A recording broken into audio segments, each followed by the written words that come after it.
Hello and welcome to this video lecture. I am Himanshu Sinsanwar, lecturer mechanical engineering department government polytechnic college Chittorgarh.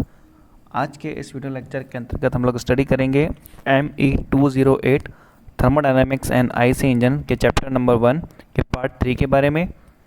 पिछले lectures में हमने पढ़ा है system, surrounding, universe, properties, process, path, cycle के बारे में।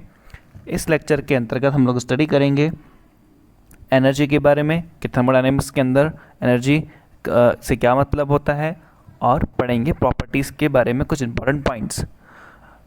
तो देखिए स्टूडेंट्स, थर्मोडायनेमिक्स के अंतर्गत जो भी कोई सिस्टम होता है, जो भी कोई तंत्र होता है, सिस्टम वो द्रव्यमान या फिर वो स्थान जहाँ पर कि हमारी स्टडी जो होती है फोकस्ड होती है, यानी कि हम उस द्रव्यमान या फिर उस स्थान का अध्ययन कर रहे हैं, तो वो सिस्टम एनर्जी को काइनेटिक एनर्जी की फॉर्म में, पोटेंशियल एनर्जी की फॉर्म में और इंटरनल एनर्जी की फॉर्म में स्टोर कर सकता है। या यूँ कहें कि जो तंत्र है हमारा वो ऊर्जा को गतिज ऊर्जा, स्थितिज ऊर्जा या फिर आंतरिक ऊर्जा के रूप में संग्रहित कर सकता है। तो देखिए, ये जो ऊर्जाएं होती हैं किसी भी तंत्र में, ये दो तरीक़ों से स्टोर हो सकती हैं। पहला होता है मैक्रोस्कोपिक और दूसरा होता है माइक्रोस्कोपिक। तो जो माइक्रोस्कोपिक वे होता है एनर्जी के स्टोरेज का, उसके अंदर आती है काइनेटिक एनर्जी यानी कि गतिज ऊर्जा और पोटेंशियल एनर्जी यानी कि स्थितिज ऊर्जा। जबकि जो माइक्रोस्कोपिक वे होता है एनर्जी के स्टोर करने का, उसमें आता है इंटरनल एनर्जी यानी कि आंतरिक ऊर्जा, जिसे कि U द्वारा डिनोट किया जाता है। तो देखिए, जो भी एनर्जी सिस्टम स्टोर करेगा वो या तो मैक्रोस्कोपिक फॉर्म में होगी काइनेटिक एनर्जी या पोटेंशियल एनर्जी, या माइक्रोस्कोपिक फॉर्म में होगी इंटरनल एनर्जी। अब ये मैक्रोस्कोपिक या माइक्रोस्कोपिक के बीच का अंतर क्या है, तो आप इसे रफली यूँ समझ सकते हैं कि जो मैक्रोस्कोपिक वे है एनर्जी को स्टोर करने का, वो आप यूँ समझें कि एक जो ऊर्जा है वो एक बड़ी रूप की ऊर्जा है, यानी कि काइनेटिक एनर्जी और पोटेंशियल एनर्जी एक बड़े रूप की ऊर्जा है, जबकि माइक्रोस्कोपिक जो वे है एनर्जी को स्टोर करने का वो एक छोटे रूप की ऊर्जा है, या फिर यूँ कहें जो इंटरनल एनर्जी है वो एक छोटे रूप की ऊर्जा है। अब ये आगे और भी क्लियर हो जाएगा जब हम इन एनर्जीज़ के बारे में एक करके स्टडी करेंगे। तो देखिए, सबसे पहले हम लोग स्टडी करते हैं काइनेटिक एनर्जी यानी कि गतिज ऊर्जा के बारे में। तो देखिए, जो कोई भी थर्मोडायनेमिक सिस्टम है उसमें इस सिस्टम के मोशन के कारण से जो एनर्जी स्टोर होती है वह कहलाती है काइनेटिक एनर्जी, यानी कि जो भी ऊर्जा किसी भी तंत्र द्वारा अपनी गति के कारण से अपने अंदर संग्रहित की जाती है वह कहलाती है इस तंत्र की गतिज ऊर्जा। एग्जाम्पल के लिए हम यहाँ पर एक मास ले लेते हैं, एक सिस्टम ले लेते हैं जिसका कि मास m है।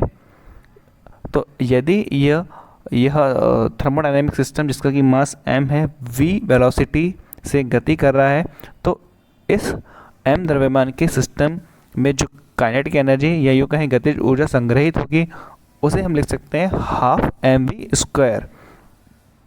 तो गति के कारण या फिर यूँ कहें मोशन के कारण सिस्टम में स्टोर होने वाली जो ऊर्जा होती है वह कहलाती है काइनेटिक एनर्जी या फिर गतिज ऊर्जा। अब पोटेंशियल एनर्जी क्या होती है, तो देखिए, जो एनर्जी सिस्टम के अंदर the energy stored due to change of its position और elevation from certain datum is known as potential energy. यानी कि सिस्टम की पोजीशन या फिर सिस्टम की जो स्थिति होती है किसी रेफरेंस प्लेन या रेफरेंस पोजीशन से अगर चेंज कर दी जाए, तो उस पोजीशन के चेंज होने के कारण से जो ऊर्जा सिस्टम स्टोर कर लेता है वही कहलाती है पोटेंशियल एनर्जी या फिर स्थितिज ऊर्जा। फॉर एग्जांपल, हम लोग सिस्टम लेते हैं जिसका कि मास m है, जो कि एक रेफरेंस प्लेन पे रखा हुआ है। तो इस समय इस रेफरेंस प्लेन पे रखे हुए इस सिस्टम जिसका कि द्रव्यमान m है पर जो बल लग रहा है वो सिर्फ लग रहा है भार बल W = mg न्यूटन।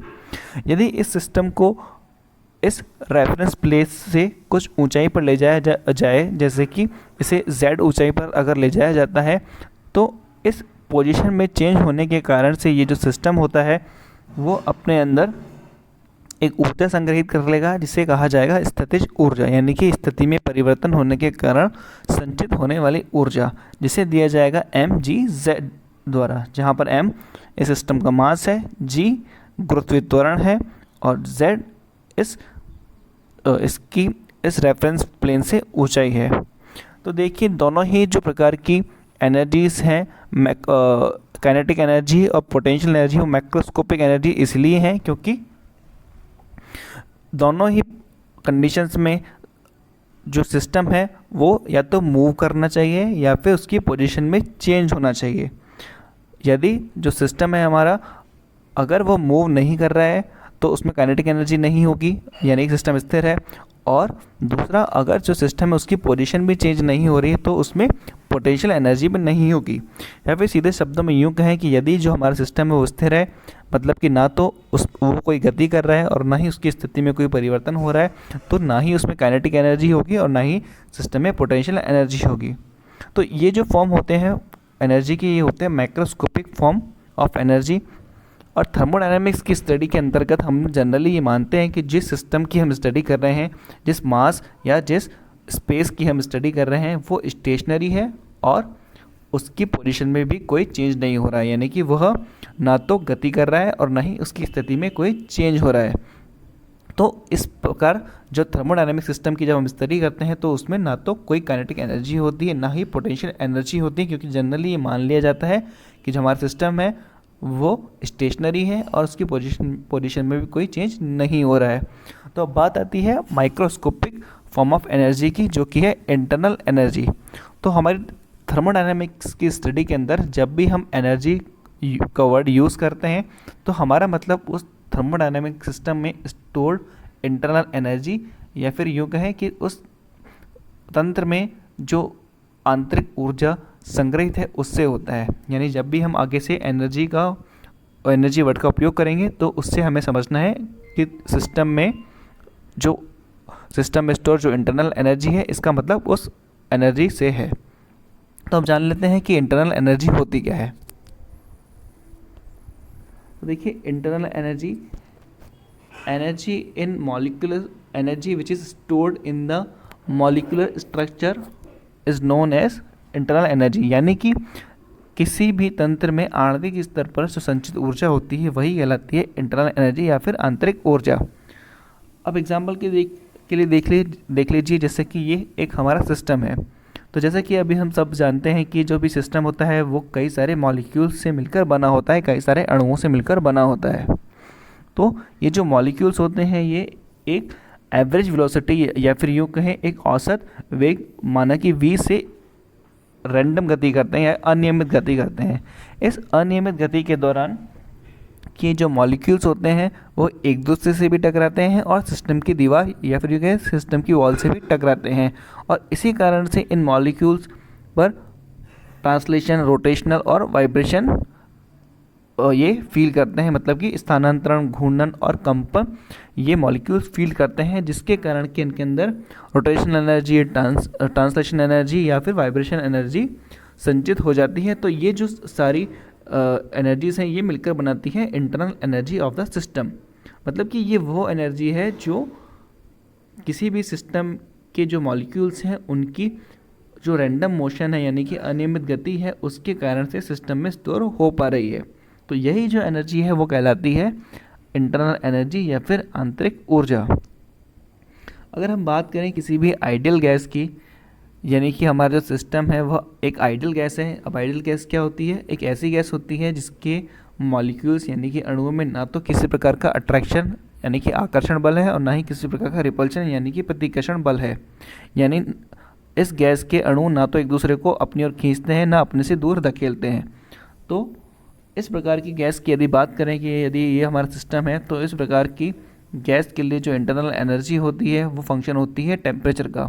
यानी कि इस प्रकार के गैस के लिए जो आंतरिक ऊर्जा है वो सिर्फ और सिर्फ डिपेंड करती है टेम्परेचर पे। यदि टेम्परेचर जो होता है सिस्टम का बढ़ाया जाएगा तो इस टेम्परेचर के बढ़ने से क्या होगा, सिस्टम में जो मॉलिक्यूल्स हैं वो उनकी जो रैंडम मोशन है वो बढ़ जाएगी और वो एक दूसरे से जो उनका कोलिजन है यानी कि टक्कर है वो काफ़ी ज़्यादा बढ़ जाएगी और इसी के कारण से सिस्टम की इंटरनल एनर्जी भी बढ़ जाएगी। जबकि यदि तापमान या फिर टेम्परेचर को घटाया जाए तो फिर सिस्टम की इंटरनल एनर्जी भी कम हो जाएगी। तो इसके बाद हम लोग पढ़ लेते हैं important points with respect to properties. जैसा कि हमने पिछली बार ही पढ़ा था कि प्रॉपर्टीज़ क्या होती हैं। प्रॉपर्टीज़ किसी भी सिस्टम की कैरेक्टरिस्टिक्स होती हैं जो उस सिस्टम को फिजिकली डिफाइन करती हैं। यानी कि जैसे कि मैंने आपको एक एग्जांपल भी दिया था कि यदि किसी व्यक्ति के बारे में हम डिस्कस कर रहे हैं तो उस व्यक्ति की लंबाई क्या है, उस व्यक्ति का एज क्या है, उस व्यक्ति का भार क्या है, तो ये उस व्यक्ति की कैरेक्टरिस्टिक्स यानी कि चारित्रिक विशेषताएं हुई जो कि उस व्यक्ति की फिजिकल कंडीशन के बारे में डिफाइन कर रही हैं। तो यही उस व्यक्ति की प्रॉपर्टीज़ होगी। तो इसी प्रकार थर्मोडायनेमिक्स सिस्टम की भी कुछ चारित्रिक विशेषताएं होती हैं, जैसे कि उसका कुछ टेम्परेचर होता है, कुछ प्रेशर होता है, कुछ कुछ वॉल्यूम होता है, उसमें कुछ एनर्जी स्टोर होती है। तो यही सब चीज़ें होती हैं किसी सिस्टम की, वही कहलाती हैं प्रॉपर्टीज़। और इन प्रॉपर्टीज़ की कुछ इंपॉर्टेंट पॉइंट्स होते हैं जिनके बारे में हमें डिस्कस करना है। तो जो पहला और इम्पॉर्टेंट पॉइंट है प्रॉपर्टीज़ के बारे में वो ये कि प्रॉपर्टीज़ जो होती हैं वो पॉइंट फंक्शंस होती हैं। यानी कि प्रॉपर्टीज़ यानी कि गुणधर्म जो होते हैं बिंदु फलन होते हैं। अब इसका क्या मतलब है, तो इस बात को अब इस डायग्राम से समझ लेते हैं। ये प्रॉपर्टीज़ का डायग्राम है जिस पे वाई एक्सिस पे कोई भी प्रॉपर्टी हो सकती है, जैसे कि टेम्परेचर, प्रेशर या फिर वॉल्यूम। तो देखिए, जब हम अवस्था 1 यानी कि स्टेट 1 से अवस्था 2 यानी कि स्टेट 2 में किसी प्रक्रम द्वारा आते हैं, यानी कि स्टेट 1 से 2 एक लाइन आपको दिख रही है, स्टेट 1 से 2 हम एक प्रक्रम A द्वारा जब पहुंचते हैं तो इस प्रॉपर्टी में T या फिर P या फिर V में चेंज होता है क्योंकि हम स्टेट 1 से 2 में गए हैं। तो स्टेट 1 से 2 तक आने के कई सारे तरीके, कई सारे प्रक्रम हो सकते हैं। हम प्रोसेस A से भी आ सकते हैं, हम प्रोसेस B से भी आ सकते हैं या प्रोसेस C से भी जा सकते हैं। या यूँ कहें कि सिस्टम जो है स्टेट 1 से स्टेट 2 में किसी भी प्रोसेस A, B या C से आ सकता है। लेकिन जो इन प्रॉपर्टीज़ में होने वाला चेंज है, यानी कि 1 से लेके 2 तक जब सिस्टम गया हमारा किसी भी प्रोसेस से, तो जो प्रॉपर्टी में चेंज हुआ यानी कि जो टेम्परेचर में चेंज हुआ या फिर जो प्रेशर में चेंज हुआ या फिर जो वॉल्यूम में चेंज हुआ, वो सभी के लिए सेम रहेगा। वो सिर्फ और सिर्फ इनिशियल स्टेट यानी कि पॉइंट नंबर 1 और फाइनल स्टेट यानी कि पॉइंट नंबर 2 पे डिपेंड करेगा कि ये स्टेट्स क्या हैं। वो इन प्रक्रम के ये जो प्रोसेसेस हैं इनके पाथ्स पे यानी कि जो रास्ता इन्होंने फॉलो किया है उस पर डिपेंड नहीं करेगा। मैं आपका फिर रिपीट कर दूं कि स्टेट 1 से स्टेट 2 तक आने में जो प्रॉपर्टीज़ में चेंज हुआ है वो इनके पथ पर डिपेंड नहीं करेगा कि चाहे ये पाथ A से हुआ है चेंज या पाथ B से हुआ है या फिर पाथ C से हुआ है। ये सिर्फ और सिर्फ डिपेंड करेगा इनिशियल स्टेट जो कि है 1 और फाइनल स्टेट जो कि है 2 पर। तो इसीलिए ही कहा जाता है कि जो प्रॉपर्टीज़ होती हैं वो पॉइंट फंक्शन होती हैं यानी कि बिंदु फलन होती हैं। मतलब ये अपने इनिशियल स्टेट यानी कि प्रारंभिक अवस्था और फाइनल स्टेट यानी कि अंतिम अवस्था पर ही निर्भर करती हैं। और इसी से संबंधित हमारा ये दूसरा पॉइंट है। इस दूसरे पॉइंट के अनुसार जो प्रॉपर्टीज़ होती हैं वो इंडिपेंडेंट होती है पाथ से और सिर्फ डिपेंड करती हैं इनिशियल स्टेट और फाइनल स्टेट पे। Properties are independent of path from initial state to final state, यानी कि जो प्रॉपर्टीज़ में होने वाला चेंज है वो पाथ से स्वतंत्र होता है और केवल डिपेंड करता है अपने इनिशियल स्टेट और फाइनल स्टेट पर। जो तीसरा पॉइंट है वो ये बता रहा है कि प्रॉपर्टीज़ आर एग्जैक्ट डिफरेंशियल्स। अब क्योंकि जो प्रॉपर्टीज़ हैं वो पॉइंट फंक्शंस हैं, तो पॉइंट फंक्शन के लिए जो थर्मोडायनेमिक्स में हम थर्मोडायनेमिक्स में हम एग्जैक्ट डिफरेंशियल डिफाइन करते हैं। जबकि जो अभी हम आगे पढ़ेंगे वर्क के बारे में, या फिर हीट के बारे में, तो जो वर्क होता है या फिर जो हीट होती है वो इन एग्जैक्ट डिफरेंशियल होते हैं। तो पॉइंट फंक्शंस जितने भी होते हैं, बिंदु फलन जैसे कि सभी प्रकार की प्रॉपर्टीज़, चाहे वो किसी भी प्रकार की प्रॉपर्टी हो, इंटेंसिव प्रॉपर्टी या फिर एक्सटेंसिव प्रॉपर्टी, उन सभी के लिए ये जो सभी प्रॉपर्टीज़ होती हैं ये एग्जैक्ट डिफरेंशियल होती हैं, जबकि जो भी पाथ फंक्शंस होते हैं यानी कि जो पाथ पर डिपेंड करते हैं, जो आगे वाले हम लेक्चर्स में पढ़ेंगे जैसे कि वर्क और हीट, वो इन एग्जैक्ट डिफरेंशियल होते हैं। तो जैसे कि लास्ट में मैंने आपको समझाया है कि अगर कोई भी प्रॉपर्टी जैसे कि टेम्परेचर है, उसमें अवस्था 1 से अवस्था 2 तक आने में कितना चेंज हुआ है dt, तो चाहे वो प्रोसेस A से चेंज हो, चाहे वो प्रोसेस B से चेंज हो, या चाहे वो प्रोसेस C से चेंज हो, सभी प्रकार की प्रोसेस में क्योंकि इनिशियल और फाइनल स्टेट यानी कि 1 और 2 समान है, तो जो चेंज होगा प्रॉपर्टी में वो भी समान होगा, which is T2 minus T1। So I hope इस वीडियो से आपको हेल्प मिलेगी इस स्टडी को समझने में। Thank you.